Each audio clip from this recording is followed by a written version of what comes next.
Hi friends, എല്ലാവർക്കും മൊമൂസ് കിച്ചണിലേക്ക് സ്വാഗതം. ഞാൻ അസ്മ ഹിലാൽ.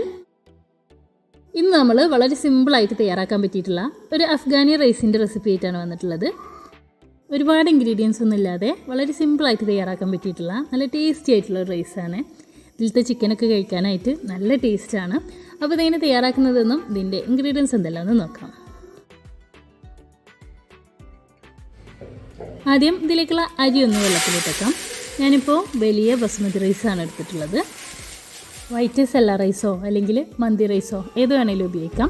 ഇത് നല്ലതുപോലെ കഴുകി വൃത്തിയാക്കിയതിന് ശേഷം അരമണിക്കൂർ ഒന്ന് കുതിർത്താനായിട്ട് മാറ്റി വെക്കാം.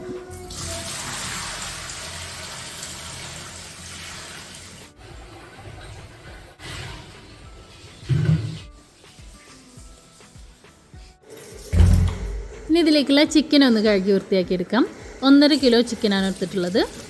ബിരിയാണിക്കൊക്കെ കട്ട് ചെയ്യുന്ന പോലെ കുറച്ച് വലിയ പീസായിട്ട് കട്ട് ചെയ്തെടുത്തിരിക്കുകയാണ്. ഒരു ചിക്കനെ 10 പീസാക്കി എടുത്തിരിക്കുകയാണ്. ഇത് കഴുകി വൃത്തിയാക്കിയതിന് ശേഷം ഒരു സൈഡിലേക്ക് മാറ്റി വെക്കാം.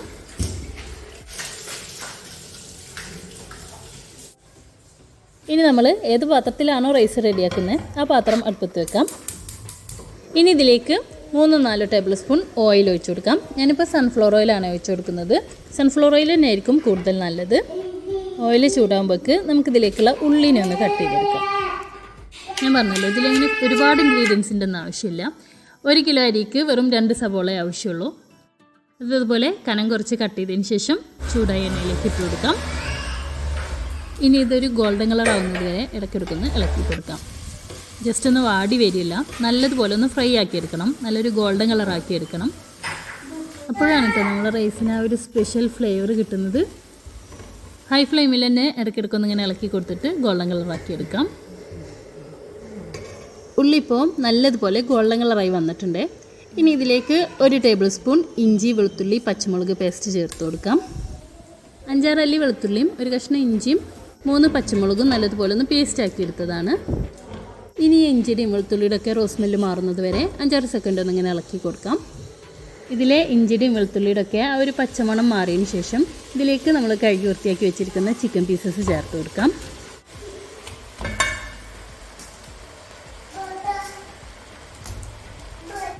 ഇനി ഇതിലേക്ക് ആവശ്യത്തിനുള്ള ഉപ്പ് കൂടിയും ചേർത്ത് കൊടുത്ത് നല്ലതുപോലെ ഒന്ന് മിക്സ് ചെയ്തെടുക്കാം. ചിക്കൻ്റെ ഈ ഒരു പിങ്ക് കളർ മാറി വൈറ്റ് കളറാവുന്നത് വരെ ഹൈ ഫ്ലെയിമിലൊന്നിങ്ങനെ ഇളക്കി കൊടുക്കാം. 1-2 മിനിറ്റ് ഹൈ ഫ്ലെയിമിലൊന്ന് ഇളക്കി കൊടുത്തതിന് ശേഷം ഇത് അടച്ചു വെച്ച് ലോ ഫ്ലെയിമിൽ വേവിച്ചെടുക്കാം. എപ്പോഴും ചിക്കനും ബീഫൊക്കെ ചെറിയ തീയിൽ അടച്ചു വെച്ച് വേവിക്കുമ്പോൾ ഒരു പ്രത്യേക ടേസ്റ്റാണ്. വെള്ളം ഒഴിച്ച് കൊടുക്കേണ്ട ആവശ്യമൊന്നുമില്ല. ചെറിയ തീയിൽ അടച്ചു വെച്ച് വേവിച്ചെടുത്താൽ മതി. ഇടയ്ക്കിടയ്ക്ക് ഒന്ന് തുറന്നിട്ട് ഇളക്കി കൊടുക്കാൻ മറക്കണ്ട കേട്ടോ, അല്ലെങ്കിൽ അടി പിടിക്കാൻ ചാൻസ് ഉണ്ട്. ലോ ഫ്ലെയിമിൽ ഇടയ്ക്കിടയ്ക്കൊന്ന് ഇങ്ങനെ ഇളക്കി കൊടുത്തിട്ട് ചിക്കൻ നല്ലതുപോലെ ഒന്ന് വേവിച്ചെടുക്കാം. വലിയ പീസായതുകൊണ്ടും പിന്നെ നമ്മൾ ചെറിയ തീയിലാണല്ലോ വേവിച്ചെടുക്കുന്നത്, അതുകൊണ്ട് കുറച്ച് സമയം എടുക്കും കേട്ടോ വെന്ത് വരാനായിട്ട്. ഏകദേശം ഒരു 10-15 മിനിറ്റ് ചെറിയ തീയിലിങ്ങനെ വെച്ച് കൊടുത്തപ്പോൾ ഇതിലത്തെ ചിക്കനൊക്കെ നല്ലതുപോലെ വെന്ത് വന്നിട്ടുണ്ട്. ഇതിലത്തെ ചിക്കൻ കഴിക്കാനായിട്ട് ഭയങ്കര ടേസ്റ്റാണ് കേട്ടോ. ഫ്രൈഡ് ഒനിയനിലൊക്കെ ഉണ്ടാക്കുന്നത് കൊണ്ട് തന്നെ നല്ലൊരു ഫ്ലേവറാണ്. ഇപ്പോൾ ഇതിലെ ചിക്കനൊക്കെ നല്ലതുപോലെ വെന്ത് വന്നിട്ടുണ്ട്.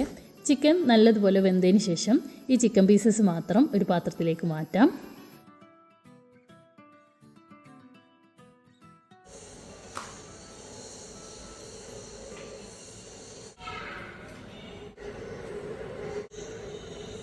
ചിക്കൻ പീസസ് എല്ലാതും ഒരു പാത്രത്തിലേക്ക് മാറ്റിയിട്ടുണ്ട്. ഇനി ഇതിലേക്ക് അരി വേവിക്കാൻ ആവശ്യത്തിനുള്ള വെള്ളം ഒഴിച്ചു കൊടുക്കാം. 1 ഗ്ലാസ് അരിക്ക് 1.5 ഗ്ലാസ് വെള്ളം എന്ന രീതിയിൽ ഈ ഒരു പാത്രത്തിലാണ് ഞാൻ അരി എടുത്തിട്ടുണ്ടായിരുന്നത്. അപ്പോൾ ഈ ഒരു പാത്രത്തിൽ 1.5 പാത്രം വെള്ളം ഒഴിച്ചു കൊടുക്കുന്നുണ്ട്. ഇനി ഇതിലേക്ക് 2-3 ഗ്രാമ്പൂ ഏലക്കായും 1 കഷ്ണം പട്ടയും ചേർത്ത് കൊടുക്കുന്നുണ്ട്. പിന്നെ മാഗിയുടെ ഒരു ചിക്കൻ സ്റ്റോക്ക് കൂടിയും ചേർത്ത് കൊടുക്കുന്നുണ്ട്. ഇത് ഓപ്ഷണലാണ് കേട്ടോ, ഉണ്ടെങ്കിൽ ചേർത്ത് കൊടുത്താൽ മതി. ചേർത്തിട്ടുണ്ടെങ്കിൽ നല്ലൊരു ടേസ്റ്റും ഫ്ലേവറൊക്കെ ആയിരിക്കും.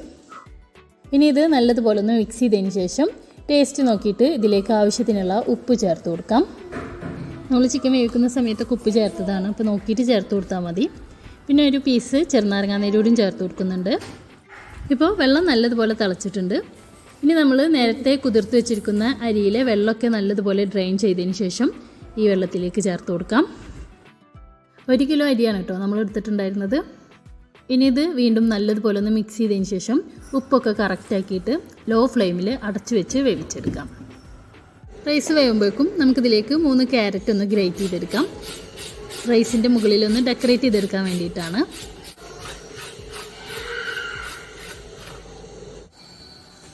ഇനി ഒരു പാൻ ചൂടായതിന് ശേഷം അതിലേക്ക് 1 ടേബിൾ സ്പൂൺ പഞ്ചസാര ചേർത്ത് കൊടുക്കാം. ഒന്ന് കാരമലൈസ് ചെയ്തെടുക്കാൻ വേണ്ടിയിട്ടാണ്. ഈ ഒരു സ്റ്റെപ്പ് ഓപ്ഷണലാണ് കേട്ടോ. റൈസിൻ്റെ മുകളിലൊന്ന് ഡെക്കറേറ്റ് ചെയ്തെടുക്കാൻ വേണ്ടിയിട്ടാണ്. നിങ്ങൾക്ക് താല്പര്യം ഉണ്ടെങ്കിൽ ചെയ്താൽ മതി. ഹൈ ഫ്ലെയിമിൽ ഇങ്ങനെ ഇളക്കി കൊടുത്തിട്ട് ഇതിലത്തെ പഞ്ചസാരൊക്കെ ഒന്നിങ്ങനെ മെൽറ്റായി ഒരു ലൈറ്റ് ഗോൾഡൻ കളറായി വന്ന് തുടങ്ങും.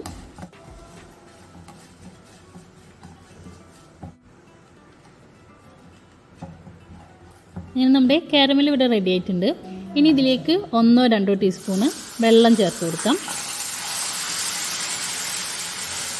ഇനി ഇത് വീണ്ടും നല്ലതുപോലെ ഒന്ന് മിക്സ് ചെയ്തതിന് ശേഷം ഇതിലേക്ക് നമ്മൾ നേരത്തെ ഗ്രേറ്റ് ചെയ്ത് വെച്ചിരിക്കുന്ന ക്യാരറ്റും പിന്നെ കുറച്ച് ഉണക്കമുന്തിരിയോടെയും ചേർത്ത് കൊടുക്കുന്നുണ്ട്. കിസ്മിസ് സാധാരണ ബ്ലാക്ക് കളറിലുള്ള കിസ്മിസാണ് കേട്ടോ എടുക്കാറ്. ഞാനിപ്പോൾ ബ്രൗൺ കളറിലുള്ളതാണ് എടുത്തിട്ടുള്ളത്. ഇനി ഇത് ഹൈ ഫ്ലെയിമിൽ തന്നെ 1-2 മിനിറ്റ് ഒന്നിങ്ങനെ ഇളക്കി കൊടുക്കാം. ഇതിലത്തെ ക്യാരറ്റൊക്കെ ആ ഒരു കാരമൽ അബ്സോർബ് ചെയ്ത് വരുന്നത് വരെ നല്ലതുപോലെ ഇളക്കി കൊടുക്കുക. ഇപ്പോൾ ഇത് റെഡി ആയിട്ടുണ്ട്. ഇനി ഇതൊരു പാത്രത്തിലേക്ക് മാറ്റാം. ഇനി സെയിം പാനിൽ തന്നെ 2 ടീസ്പൂൺ നെയ്യോ അല്ലെങ്കിൽ ബട്ടറോ ചേർത്ത് കൊടുക്കാം. നമ്മൾ നേരത്തെ വേവിച്ച് വെച്ചിട്ടുള്ള ചിക്കൻ ഉണ്ടല്ലോ, അതൊന്ന് ഫ്രൈ ചെയ്തെടുക്കാൻ വേണ്ടിയിട്ടാണ്. ഇതുപോലെ നെയ്യിലൊന്ന് ഫ്രൈ ചെയ്തെടുക്കുമ്പോൾ നമ്മൾ ചിക്കന് നല്ലൊരു ഫ്ലേവർ ആയിരിക്കും കേട്ടോ. ഓൾറെഡി വെന്ത ചിക്കനാണ്, പിന്നെ വേവിക്കേണ്ട ആവശ്യമൊന്നുമില്ല. ഹൈ ഫ്ലെയിമിൽ തന്നെ ഒന്ന് തിരിച്ച് മറിച്ചിട്ടൊന്ന് ഫ്രൈ ചെയ്തെടുത്താൽ മതി. ഇതിൻ്റെ ഒരു സൈഡ് ഫ്രൈ ആയപ്പോൾ തിരിച്ചിട്ട് കൊടുത്തിട്ടുണ്ട്. ഇനി ഈ സൈഡ് കൂടി ഫ്രൈ ആയതിനു ശേഷം ഫ്ലെയിം ഓഫ് ചെയ്യാം. അപ്പോഴേക്കും നമ്മുടെ റൈസിലത്തെ വെള്ളമൊക്കെ ഒന്ന് വെറ്റി 3/4 ഭാഗത്തോളം വെന്ത് വന്നിട്ടുണ്ട്. ഇനി ഇത് നല്ലതുപോലെ ഒന്ന് മിക്സ് ചെയ്തതിന് ശേഷം ഒന്ന് ലെവൽ ചെയ്തെടുക്കുക. ഇനി ഇതിൻ്റെ മുകളിലായിട്ട് നമ്മൾ നേരത്തെ തയ്യാറാക്കി വെച്ചിട്ടുള്ള കാരമലൈസ്ഡ് ക്യാരറ്റ് ഉണ്ടല്ലോ, അതിങ്ങനെ സ്പ്രെഡ് ചെയ്ത് കൊടുക്കാം. കുറച്ച് ഞാൻ സെർവ് ചെയ്യുന്ന സമയത്ത് ഇട്ട് കൊടുക്കാനായിട്ട് മാറ്റി വെച്ചിട്ടുണ്ട് കേട്ടോ. ഇനി ഇതിൻ്റെ മുകളിലായിട്ട് ഫ്രൈ ചെയ്ത് വെച്ചിരിക്കുന്ന ചിക്കൻ പീസസ് വെച്ച് കൊടുക്കാം.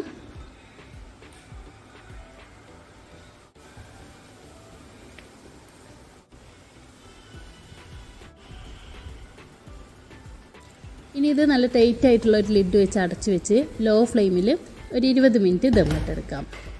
അടിപിടിക്കാതിരിക്കാൻ വേണ്ടിയിട്ട് ഒരു പഴയ പാനോ അല്ലെങ്കിൽ തട്ട വെച്ച് കൊടുത്തതിന് ശേഷം അതിൻ്റെ മുകളിൽ ഈ പാത്രം വെച്ച് കൊടുത്താൽ മതി. 20 മിനിറ്റിന് ശേഷം നമ്മുടെ റൈസ് റെഡി ആയിട്ടുണ്ട്.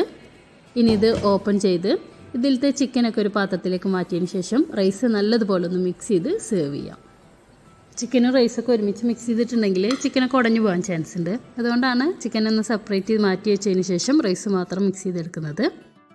ഇനി ഇത് ചൂടോടെ തന്നെ സെർവ് ചെയ്യാം. ഇനി ഇതിൻ്റെ മുകളിലായിട്ടും കുറച്ച് കാരമലൈസ്ഡ് ക്യാരറ്റ് ഇട്ട് കൊടുത്തതിന് ശേഷം നമുക്ക് ചിക്കൻ പീസസ് വെച്ച് കൊടുക്കാം. അങ്ങനെ നമ്മുടെ അഫ്ഗാനി റൈസ് ഇവിടെ റെഡി ആയിട്ടുണ്ട്. ഇനി ഇത് ദക്കൂസിൻ്റെ കൂടെ അല്ലെങ്കിൽ നമ്മൾ മന്തിയുടെ കൂടെ ഒക്കെ കഴിക്കുന്ന ഒരു ടൊമാറ്റോ ചട്നി ഉണ്ടല്ലോ, അതിൻ്റെ കൂടെ ഒക്കെ സെർവ് ചെയ്യാം. അധികം ഇൻഗ്രീഡിയൻസ് ഒന്നും ഇല്ലാതെ വളരെ സിമ്പിളായിട്ട് തയ്യാറാക്കാൻ പറ്റിയിട്ടുള്ള നല്ല ടേസ്റ്റി ആയിട്ടുള്ള ഒരു റൈസാണ്. നല്ല ടേസ്റ്റാണ് കഴിക്കാനായിട്ട്. എല്ലാവരും എന്തായാലും ഒന്ന് ട്രൈ ചെയ്ത് നോക്കാം കേട്ടോ. ഇതിലത്തെ ചിക്കനും അതുപോലെ ആ ഒരു കാരമലൈസ്ഡ് ക്യാരറ്റും റൈസും എല്ലാം കൂടി മിക്സ് ചെയ്ത് കഴിക്കാനായിട്ട് നല്ല ടേസ്റ്റാണ്. അപ്പോൾ എന്തായാലും എല്ലാവരും ഒന്ന് ട്രൈ ചെയ്ത് നോക്കിയിട്ട് ഫീഡ്ബാക്കൊക്കെ അറിയിക്കാം. പിന്നെ വീഡിയോ ഇഷ്ടമായിട്ടുണ്ടെങ്കിൽ ലൈക്ക് ചെയ്യാനും ഷെയർ ചെയ്യാനും കമൻറ്റ് ചെയ്യാനും മറക്കരുത് കേട്ടോ. ആരെങ്കിലും സബ്സ്ക്രൈബ് ചെയ്യാതെ കാണുന്നുണ്ടെങ്കിൽ ഒന്ന് സബ്സ്ക്രൈബ് ചെയ്ത് സപ്പോർട്ട് ചെയ്യാം. അപ്പോൾ ഇതുപോലത്തെ നല്ല നല്ല വീഡിയോസുമായി വീണ്ടും കാണാം. അതുവരേക്കും ബൈ. Thank you.